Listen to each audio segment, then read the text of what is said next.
ಕರ್ನಾಟಕ ಕಡೆ ತಾಲಿಪೆಟ್ಟು ಅಂತಾರೆ ಇದನ್ನು. ಈ ಕಡೆ ಬ್ಯಾಂಗ್ಳೂರು ಮೈಸೂರು ಕಡೆ ಎಲ್ಲ ಖಾರದ ರೊಟ್ಟಿ, ಮಸಾಲ ರೊಟ್ಟಿ ಅಂತೆಲ್ಲ ಕರೀತಾರೆ. ಅದನ್ನಿವತ್ತು ಮಾಡ್ತಾ ಇದ್ದೇನೆ. ಅದಕ್ಕೆ ಈ ಲೋಟದಲ್ಲಿ 2 ಲೋಟ ಅಕ್ಕಿ ಹಿಟ್ಟನ್ನು ತಗೊಂಡಿದ್ದೀನಿ. ಅದಕ್ಕೆ 2 ಈರುಳ್ಳಿನ ಸಣ್ಣದಾಗಿ ಹೆಚ್ಚಿ ಇಟ್ಕೊಂಡಿದ್ದೀನಿ, ಸ್ವಲ್ಪ ಕೊತ್ತಂಬರಿ ಸೊಪ್ಪು, 1 ಕ್ಯಾರೆಟ್ ತುರಿದಿಟ್ಕೊಂಡಿರೋದು, 1 ಮುಳ್ಳು ಸೌತೆ ತುರಿದಿಟ್ಕೊಂಡಿರೋದು, ಆಮೇಲೆ 1 ಚಿಕ್ಕದು ಮೂಲಂಗಿನ ತುರಿದಿಟ್ಕೊಂಡಿದ್ದೀನಿ. ಆಮೇಲೆ ಇದಕ್ಕೆ ಖಾರಕ್ಕೆ 4 ಹಸಿಮೆಣಸಿನ್ಕಾಯಿ,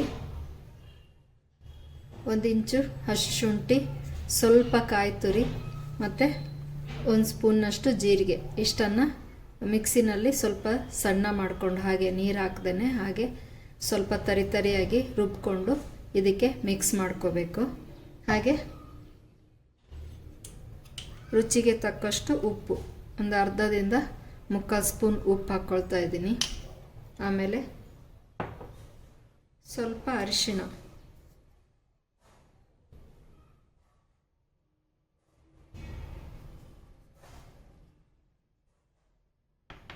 ಈಗ ಇದನ್ನು ಸ್ವಲ್ಪ ಮಿಕ್ಸಿ ಮಾಡಿ ತರಿಯಾಗಿ ಹಾಕ್ಕೊಳ್ಳೋಣ. ನೋಡಿ, ತರಿಯಾಗಿ ಮಿಕ್ಸಿ ಮಾಡ್ಕೊಂಬಂದಿದ್ದೀನಿ. ಇದನ್ನು ಇದಕ್ಕೆ ಹಾಕ್ಕೊಳ್ತಾ ಇದ್ದೀನಿ.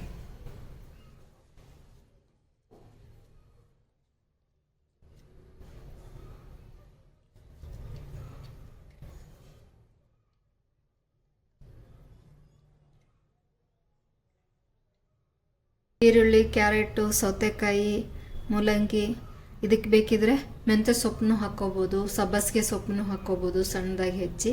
ನಾನು ಇವತ್ತು ಇಷ್ಟನ್ನೇ ಹಾಕಿ ಮಾಡ್ತಾಯಿದ್ದೀನಿ. ನೀವು ಇದನ್ನೆಲ್ಲ ನೀವು ಎಷ್ಟು ಹಿಟ್ಟಿಗೆ ಮಾಡ್ತಾಯಿದ್ದೀರಿ ಅದಕ್ಕೆ ಅನುಗುಣವಾಗಿ ಎಲ್ಲದನ್ನು ತಗೋಬೇಕಾಗತ್ತೆ. ಇದನ್ನು ಎಲ್ಲದನ್ನು ನೀಟಾಗಿ ಮಿಕ್ಸ್ ಮಾಡ್ಕೊಳ್ಳೋಣ. ಈ ಈರುಳ್ಳಿ ಮತ್ತು ಉಪ್ಪು, ಕ್ಯಾರೆಟು, ಈ ಸೌತೆಕಾಯಿ ಎಲ್ಲ ಸ್ವಲ್ಪ ನೀರು ಬಿಟ್ಕೊಳ್ಳೋದ್ರಿಂದ ನೀರನ್ನು ಸ್ವಲ್ಪ ನೋಡಿ ಹಾಕ್ಕೊಳ್ಳಿ. ನೀವು ಗಟ್ಟಿ ಇಷ್ಟಪಡ್ತೀರಾ ಅಂದರೆ ಇದಕ್ಕೇ ಸ್ವಲ್ಪ ಬಿಸಿನೀರು ಹಾಕ್ಕೊಂಡು ಕಲಿಸ್ಕೋಬೋದು, ಕುದಿ ನೀರನ್ನ. ಸ್ವಲ್ಪ ಮೆತ್ತಗೆ ಬೇಕು ಅಂದರೆ ಬಿಸಿನೀರನ್ನ ಒಂದು ಕುದಿಸ್ಕೊಂಡ್ಬಿಟ್ಟು ಅದಕ್ಕೆ ಇದನ್ನೇ ಹಿಟ್ಟನ್ನು ಹಾಕ್ಬಿಟ್ಟು ಮುದ್ದೆ ಥರ ಮಾಡಿಕೊಂಡು ಆಮೇಲೆ ತಾಲಿಪೆಟ್ಟನ್ನ ಮಾಡಬೇಕು. ಬಾಣಲೆ ಕಾಯ್ಲಿಕ್ಕೆ ಇಟ್ಟಿದ್ದೀನಿ. ನಾವು ಸ್ವಲ್ಪ ಗಟ್ಟಿ ತಿನ್ನಲ್ಲ, ಮೆತ್ತಗೆ ಬೇಕು ನಮಗೆ, ಅದಕ್ಕೋಸ್ಕರ ಬಾಣಲೆಗೆ 1 ಸ್ಪೂನ್ನಷ್ಟು, ತಳಕ್ಕೆ ತುಂಬ ಹಿಡಿಬಾರ್ದು ಅಂಥೇಳಿ 1 ಸ್ಪೂನ್ನಷ್ಟು ಎಣ್ಣೆ ಹಾಕ್ಕೊಳ್ತಾ ಇದ್ದೀನಿ. ಈ ಲೋಟದಲ್ಲಿ ನಾನು 2 ಲೋಟ ಅಕ್ಕಿ ಹಿಟ್ಟು ತೊಗೊಂಡಿದ್ದೆ. ಹಿಟ್ಟೆಲ್ಲ ಕ್ಯಾರೆಟು, ಮೂಲಂಗಿ ಎಲ್ಲ ನೀರು ಬಿಡುತ್ತೆ, ಹಾಗಾಗಿ 1.5 ಲೋಟ ಹಾಕ್ಕೊಳ್ತಾ ಇದ್ದೀನಿ. ನೀರು ಕುದಿ ಬರಲಿ, ಕುದಿ ಬಂದಿಂದೆ ಹಿಟ್ಟನ್ನು ಹಾಕಿ ಮಿಕ್ಸ್ ಮಾಡ್ಕೊಳ್ಳೋಣ. ಇವಾಗ ಈ ಹಿಟ್ಟನ್ನು ಹಾಕ್ಕೊಂಡು ಮುದ್ದೆ ಮಾಡ್ಕೊಳ್ಳೋಣ.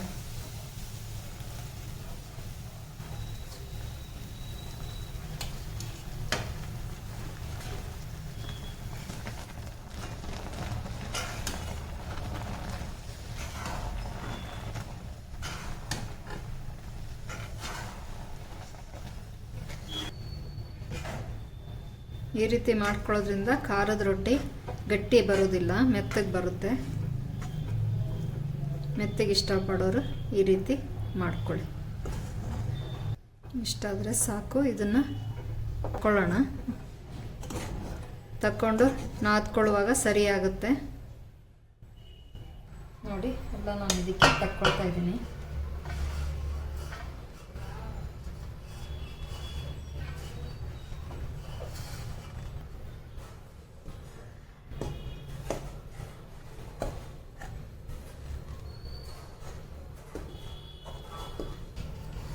ಇದು ಸ್ವಲ್ಪ ಬಿಸಿ ಆರಲಿ. ಒಂದು ಬೌಲಲ್ಲಿ ಈ ಥರ ನೀರು ಹಾಕ್ಕೊಂಡು ಇಟ್ಕೊಳ್ಳಿ. ಆಮೇಲೆ ನಾದ್ಕೊಳ್ಳೋಣ. ಬಿಸಿ ಇರುವಾಗ ಕೈ ತಡೆಯೋದಿಲ್ಲ, ಹಾಗಾಗಿ ಸ್ವಲ್ಪ ಇದು ಆರಲಿ. ಆರಿಂದೆ ನೀಟಾಗಿ ನಾದ್ಕೊಳ್ಳೋಣ. ಆರಿದೆ.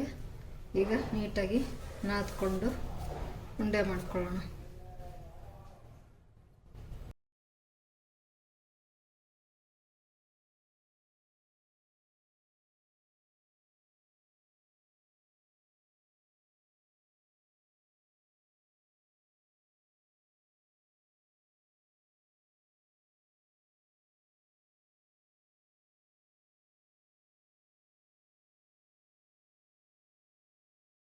ಈ ಕಡೆಯಿಂದ ಕಾಯ್ತಾ ಇದೆ, ಈ ಕಡೆಯಿಂದ ನಾವು ತಾಲಿಪಟ್ಟನ್ನ ತಟ್ಕೊಳ್ಳೋಣ.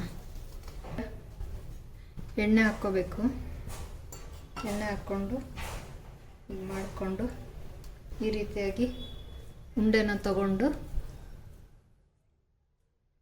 ಎಲ್ಲ ಹಾಕ್ಕೊಂಡು ಹೀಗೆ ತಟ್ತಾ ಹೋಗೋದು.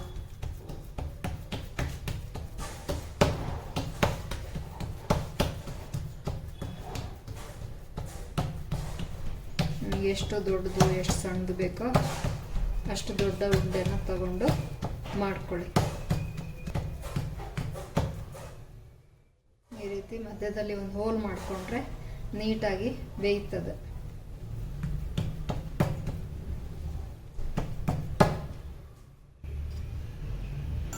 ಹಂಚಿಗೆ ಸ್ವಲ್ಪ ಎಣ್ಣೆ ಹಾಕ್ಕೊಳ್ಳಿ. ಈ ಥರ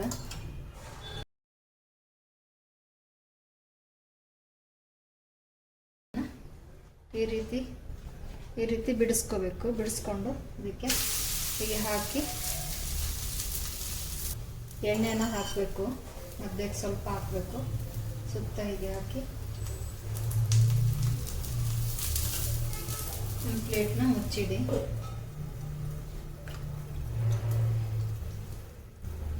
ಇದು ನೀಟಾಗಿ ಬೇಯ್ಕೊಳ್ಳಿ. ಬೆಂದಾದ್ಮೇಲೆ ಸ್ವಲ್ಪ ಮತ್ತೆ ತಿರುಗಿಸಾಕಿ ಬೇಯಿಸೋಣ. ನೋಡಿ, ಇಲ್ಲಿ ಇನ್ನೊಂದು ಮಾಡ್ಕೊಳ್ತಾ ಇದ್ದೀನಿ ಅದೇ ಥರ.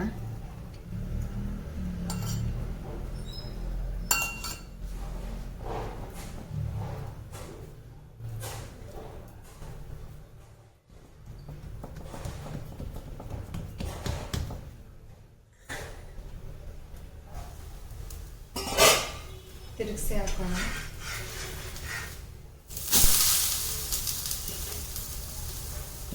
ನೀಟಾಗಿ ಎಲ್ಲ ಕಡೆ ಬೇಯಿಸ್ಕೋಬೇಕು.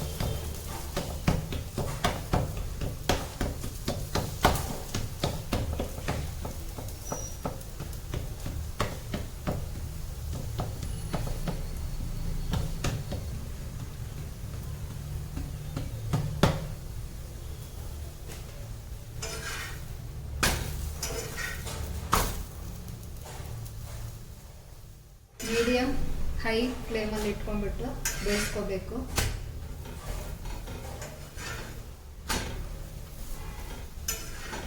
ನೋಡಿ, ಈ ರೀತಿ ಆದರೆ ತೆಕ್ಕೊಳ್ಳಿ. ಇದನ್ನು ಅದಕ್ಕೆ ಹಾಕೋಣ.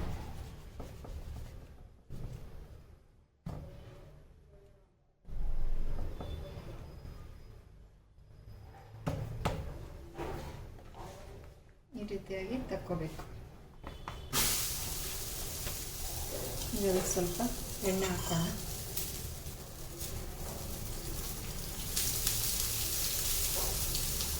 ಹಾಕಿ ಬೇಯಲಿಕ್ಕೆ ಮುಚ್ಚಿಟ್ಬಿಡಿ. ಇಲ್ಲಿ ಇನ್ನೊಂದು ತಾಲಿಪಟ್ಟನ್ನ ತಟ್ಕೊಳ್ಳೋಣ.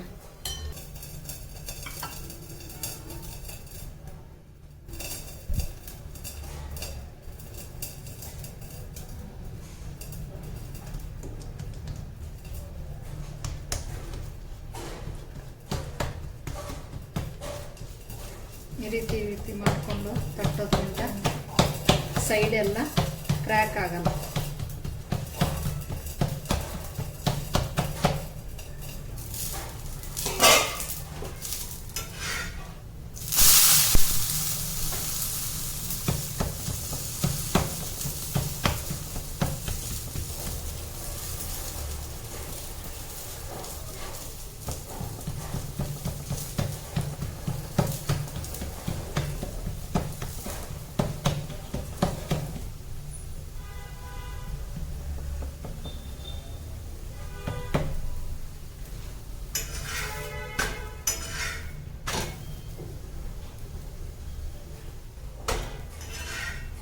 ಇಷ್ಟ ಆದ ತಕ್ಷಣ ತೆಕ್ಕೊಂಬಿಡಿ.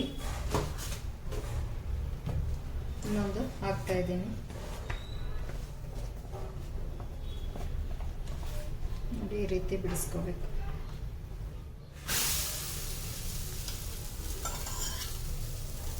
ಹೀಗೆ ಎಣ್ಣೆ ಹಾಕ್ಬಿಟ್ಟು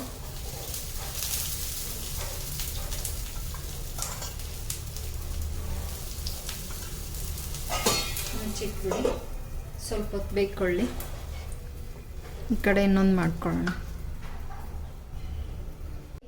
ಈ ರೀತಿ ಬೆಳಗಿನ ತಿಂಡಿಗೆ ತಾಲಿಪೆಟ್ಟನ್ನ ಮಾಡ್ಕೊಳ್ಳಿ.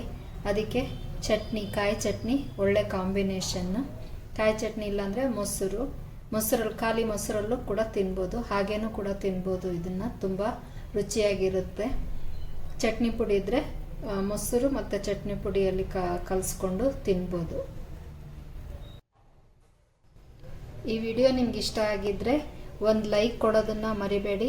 ಹಾಗೆ ನಿಮ್ಮ ಫ್ರೆಂಡ್ಸ್ ಆ್ಯಂಡ್ ಫ್ಯಾಮಿಲಿಗೆ ಶೇರ್ ಮಾಡಿ. ನನ್ನ ಚಾನಲ್ನ ಸಬ್ಸ್ಕ್ರೈಬ್ ಮಾಡ್ಕೊಳ್ಳಿ. Thank you for watching.